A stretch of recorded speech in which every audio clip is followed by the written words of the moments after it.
თქვენთვის კარგი ამბავი და ასევე ცუდი ამბავი.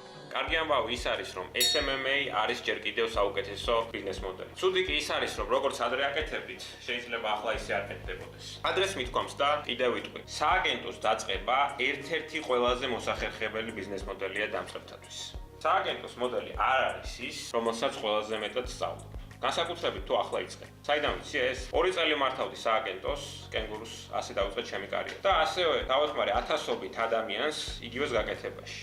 ეცადე თავი აარიდოთ დახვეწილ ფაზებში, სადაც ბიზნესის მობილები უკვე კარგად იცნობენ მომსახურებას. როდესაც ინფლუენსერთან ურთიერთობთ, კითხეთ, რამდენი სტორის ნახვები აქვს. თუ მათ 23%-იანი ჩართულობის მაჩვენებელი აქვთ, ეს არის 35000 განმავლობელი 0.23-ზე, რაც არის 8050. ეს წარმოადგენს იმ ადამიანების რაოდენობას, რომლებსაც პოტენციურად შეუძლიათ მათ სტორიზე ურთიერთქმედება და თქვენს ბმულზე დაწყაპუნება. მათ ასე უნდა ითქვათ ესეთი შეკითხვები.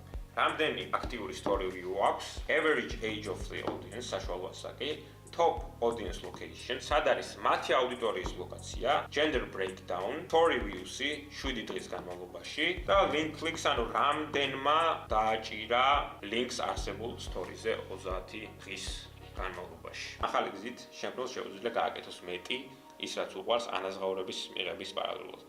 კენგურუეია. ვიყურებთ ჩორიდან და გულშემატკივრად.